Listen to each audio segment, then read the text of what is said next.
The human skeletal system. The human skeletal system includes all the bones in the body, as well as joints, cartilage, and other connective tissues. Here are some key features and functions of the human skeletal system. 1. Bones. There are 206 bones in the adult human body. Bones are made up of living tissue that is constantly being broken down and rebuilt throughout life. They provide support, protection, and shape to the body, and serve as an attachment point for muscles. 2. Joints. Joints are the areas where two or more bones come together. They allow for movement and range of motion, and are surrounded by cartilage and synovial fluid to reduce friction and protect the bones. 3. Cartilage. Cartilage is a flexible, rubbery type of connective tissue that covers the ends of bones and joints. It helps absorb shock and provides a smooth surface for joint movement. 4. Ligaments and tendons. Ligaments are tough bands of connective tissue that connect bones to other bones, while tendons connect muscles to bones. They help stabilize joints and provide support for movement. 5. Bone marrow. The soft, spongy material inside some bones is called bone marrow. It's responsible for producing blood cells, including red and white blood cells, and platelets. 6. Calcium storage. Bones also serve as a storage site for calcium and other minerals that are important for the body's overall health and function. Overall, the skeletal system provides a framework for the body, allows for movement and support, and protects important organs and tissues. It plays a crucial role in supporting overall health and wellness throughout life. Division of the human skeletal system. The human skeletal system can be divided into two main parts: the axial skeleton and the appendicular skeleton. 1. Axial skeleton. This includes the skull, spine, ribcage, and hyoid bone. Its primary function is to provide support and protection for the vital organs of the body, including the brain, spinal cord, heart, and lungs. 2. Appendicular skeleton. This includes the bones of the upper limbs, arms, wrists, hands, and fingers, and the lower limbs, legs, ankles, feet, and toes, as well as the shoulder and hip girdles that attach the limbs to the axial skeleton. Its primary function is to enable movement and mobility, as well as to support and stabilize the body during movement. Both the axial and appendicular skeletons are made up of bones, cartilage, and other connective tissues that work together to provide support, protect internal organs, and facilitate movement. Parts of the axial skeleton. The axial skeleton consists of different parts that are essential to its role in supporting and protecting the vital organs of the body. These parts include: 1. The skull. This is the bony structure that forms the head and protects the brain. The skull includes the cranium, which encloses and protects the brain, and the facial bones, which give shape to the face and provide support for the teeth and sensory organs such as the eyes, ears, and nose. 2. The vertebral column, commonly called the spine. This is a series of vertebrae bones that stretch from the skull to the pelvis. It provides support for the upper body and protects the spinal cord. 3. The rib cage. This is a series of ribs that enclose the chest and protect the heart and lungs.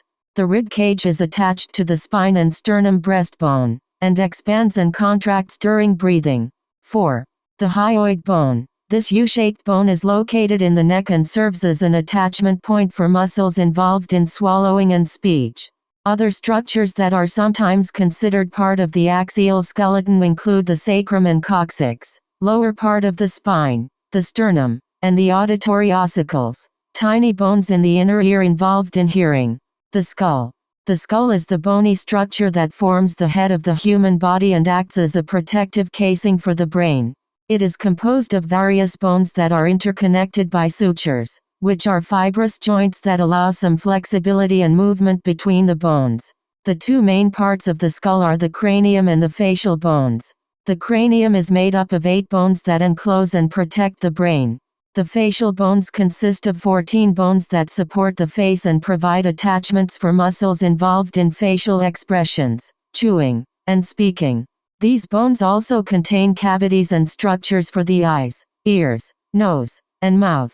The skull also includes several other structures, including the sinuses, Air-filled spaces within the bones of the face and skull. The mandible, the largest bone of the lower jaw, and the hyoid bone, a U-shaped bone located in the neck that supports the tongue and aids in swallowing.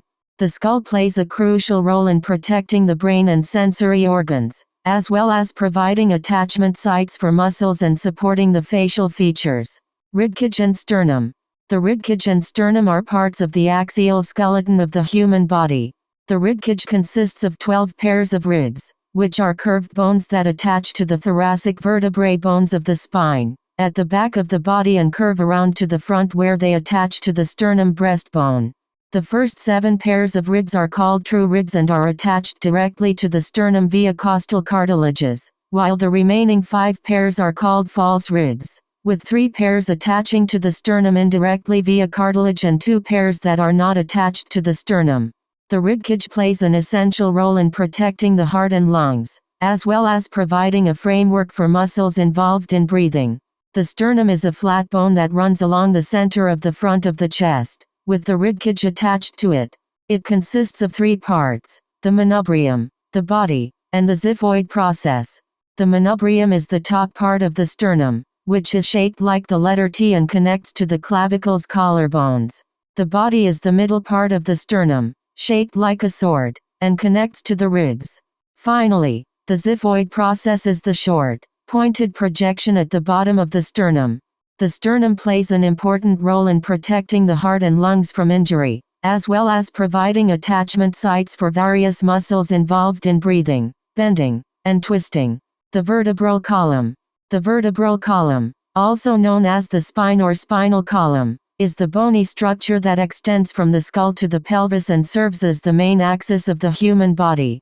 It is composed of a series of 33 individual bones called vertebrae, which are separated by intervertebral discs that act as cushions or shock absorbers.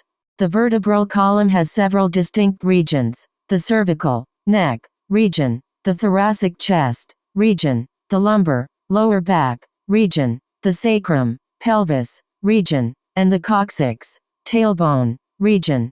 The cervical region consists of 7 vertebrae, the thoracic region consists of 12 vertebrae, the lumbar region consists of 5 vertebrae, the sacrum region consists of 5 fused vertebrae, and the coccyx region consists of 4 fused vertebrae.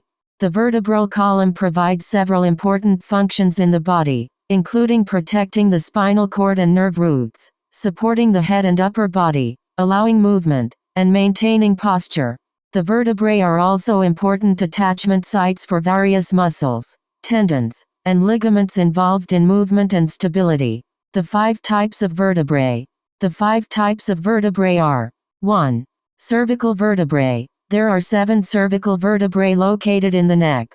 These vertebrae are the smallest, and each one is characterized by having a small body, short transverse processes, and a large triangular vertebral foramen. 2. Thoracic vertebrae. There are 12 thoracic vertebrae located in the chest region. These vertebrae are larger than the cervical vertebrae and have long, thin transverse processes that attach to the ribs. They also have a heart-shaped vertebral body and a circular vertebral foramen. 3. Lumbar vertebrae. There are 5 lumbar vertebrae located in the lower back. These vertebrae are the largest and support most of the body's weight. They have a thick, oval-shaped vertebral body and short, thick transverse processes. 4.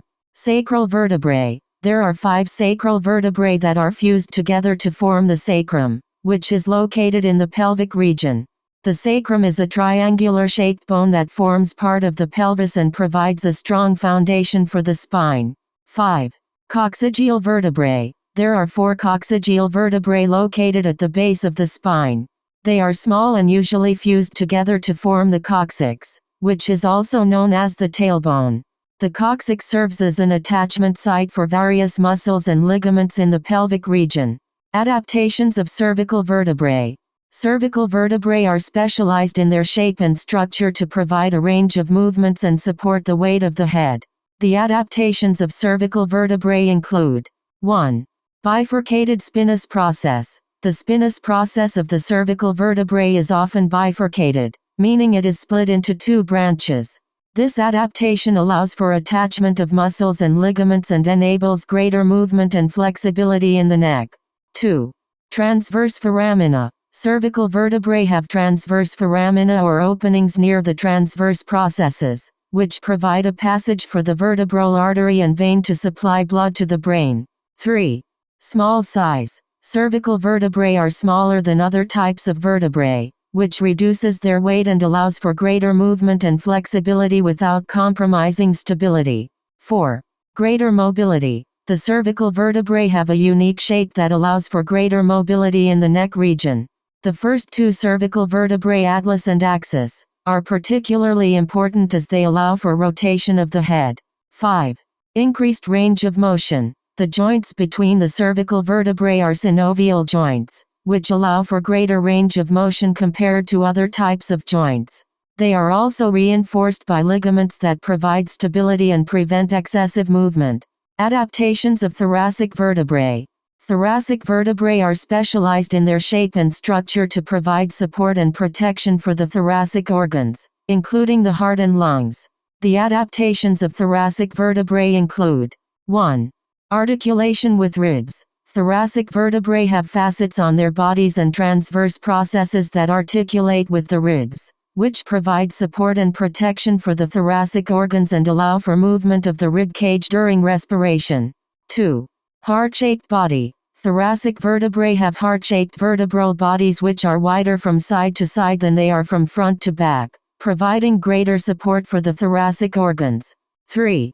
Long and slender transverse processes. Thoracic vertebrae have long and slender transverse processes that provide attachment sites for muscles and ligaments, including those that help to stabilize the rib cage during respiration. 4. Limited mobility. The thoracic vertebrae are less mobile than the cervical vertebrae due to the articulation with the ribs and the rigid structure of the rib cage. 5. Vertebral foramen size. Thoracic vertebrae have relatively small vertebral foramina compared to cervical or lumbar vertebrae, as they do not need to accommodate large spinal nerves due to the presence of the rib articulations. Adaptations of lumbar vertebrae. Lumbar vertebrae are specialized in their shape and structure to support and distribute the weight of the upper body and provide flexibility in the lower back. The adaptations of lumbar vertebrae include 1. Large size. Lumbar vertebrae are the largest vertebrae in the spinal column, with larger vertebral bodies and thicker transverse processes than the other regions. This adaptation supports the weight of the upper body and provides a large surface area for the attachment of muscles and ligaments. 2. Strong and sturdy. Lumbar vertebrae have a sturdy structure, with thick and strong vertebral bodies and arches, designed to withstand pressure and support the upper body. 3. Lack of articulation with the ribs. Unlike thoracic vertebrae, lumbar vertebrae do not articulate with ribs, which provides greater flexibility and movement in the lower back. 4. Limited range of motion. Lumbar vertebrae have a more limited range of motion than cervical vertebrae due to their large size and weight-bearing function. 5. Wide intervertebral discs. Lumbar intervertebral discs are wider than cervical or thoracic discs, which provides extra support and shock absorption to the lower back. Adaptations of sacral vertebrae. Sacral vertebrae are specialized in their shape and structure to support and stabilize the pelvis and provide attachment sites for muscles and ligaments. The adaptations of sacral vertebrae include 1. Fusion. The sacral vertebrae are fused together to form one solid bone, the sacrum, which provides a stable base for the pelvis and transfer the weight of the upper body to the lower extremities. 2. Articulation with the pelvis. The sacrum articulates with the iliac bones of the pelvis in a structure known as the sacroiliac joint, which provides stability and flexibility to the pelvis. 3. Wide and triangular shape. The sacrum has a wide and triangular shape that allows for the attachment of many muscles and ligaments, including those that support the pelvis and lower back. 4. Presence of sacral foramina. The sacral vertebrae have small openings called sacral foramina that allow for the passage of nerves and blood vessels to the legs. 5. Limited mobility. The fusion of the sacral vertebrae limits the mobility of the lower back, but provides a stable base for the pelvis and lower extremities during standing, walking, and other weight-bearing activities. 2. The appendicular skeleton. The appendicular skeleton is the portion of the skeleton that includes the bones of the limbs, arms and legs, as well as the bones that attach the limbs to the axial skeleton, the skull, spine, and ribcage. The appendicular skeleton is composed of 126 bones and is responsible for movement, stability, and support of the body. The major bones of the appendicular skeleton include 1. The clavicle collarbone. 2. The scapula, shoulder blade. 3. The humerus upper arm bone. 4. The radius and ulna forearm bones. 5. The carpals wrist bones. 6. The metacarpals, hand bones. 7. The phalanges, finger bones. 8. The pelvis, hip bones. 9. The femur, thigh bone. 10. The tibia and fibula, lower leg bones. 11. The tarsals, ankle bones. 12. The metatarsals, foot bones. 13. The phalanges, toe bones.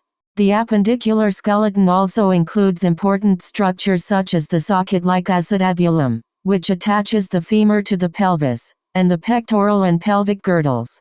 These bones play a crucial role in allowing the limbs to move, bear weight, and perform other functions such as grasping and holding objects. Forelimbs. Forelimbs are the limbs located on the anterior, front, side of an animal's body.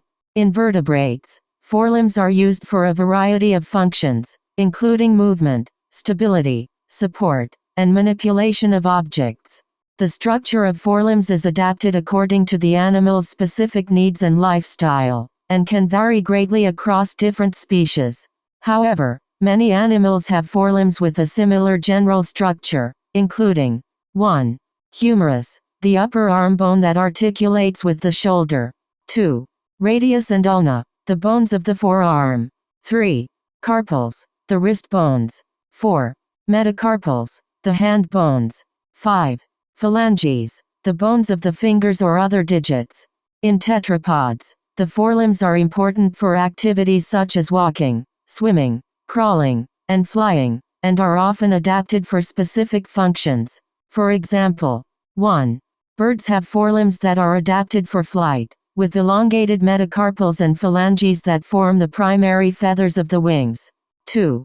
Cetaceans, whales, dolphins, and porpoises have forelimbs that are modified into flippers for swimming. 3. Primates have forelimbs adapted for climbing and grasping objects, with fingers that are opposable to the thumb and metacarpals that are short and wide. 4. Ungulates hoofed animals have forelimbs adapted for bearing weight and running, with elongated metacarpals and phalanges that form the hooves.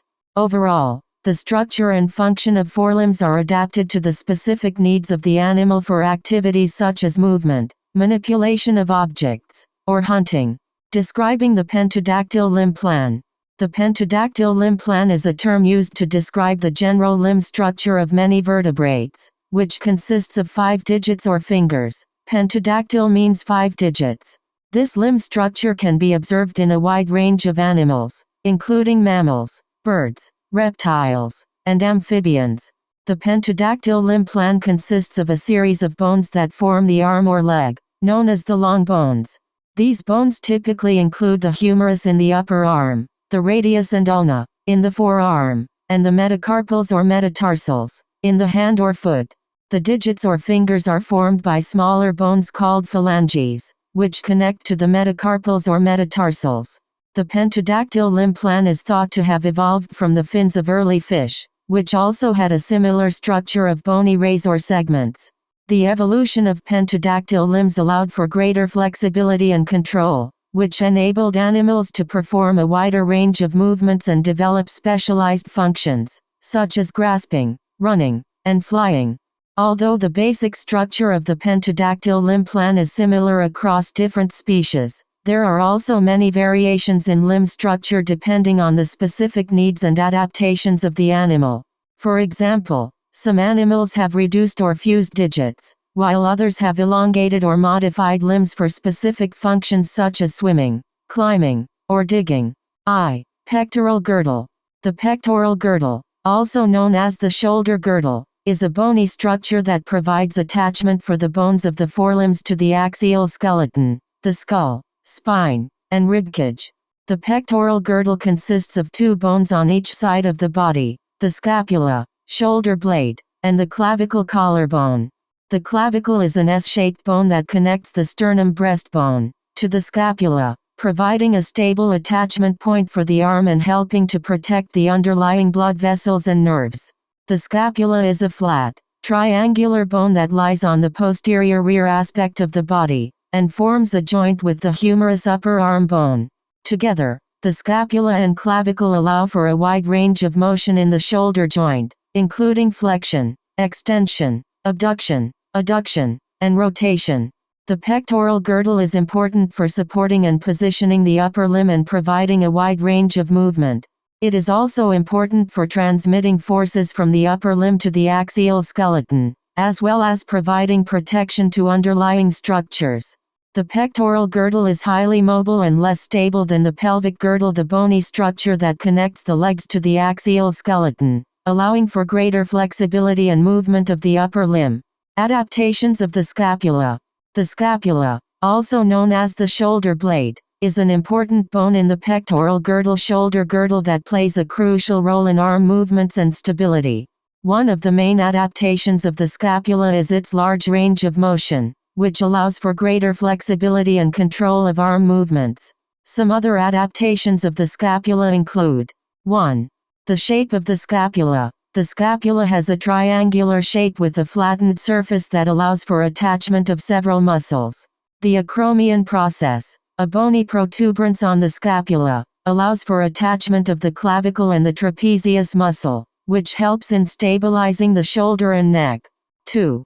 Muscle attachment points. The scapula has several bony features that allow for the attachment of powerful arm and back muscles. For example, the spine of the scapula provides a site for the attachment of the deltoid muscle, which helps in flexing and extending the arm. The supraspinous and infraspinous fossae also provide sites for attachment of rotator cuff muscles, which help to stabilize the shoulder joint. 3. Scapular rotation. The scapula can rotate upward or downward, which allows for greater mobility in the shoulder joint. This rotation is controlled by the serratus anterior muscle, which attaches to the medial border of the scapula and helps in protracting and retracting the scapula. 4. Winged scapula. Some individuals may have a condition known as winged scapula, where the medial border of the scapula protrudes outward due to weakness of the serratus anterior muscle. This can result in decreased stability and control of arm movements, but can often be treated with physical therapy and strengthening exercises. 2. Humerus. The humerus is the long bone of the upper arm that connects the shoulder girdle to the elbow joint. It is the largest bone in the upper limb and plays a crucial role in movement and support of the arm.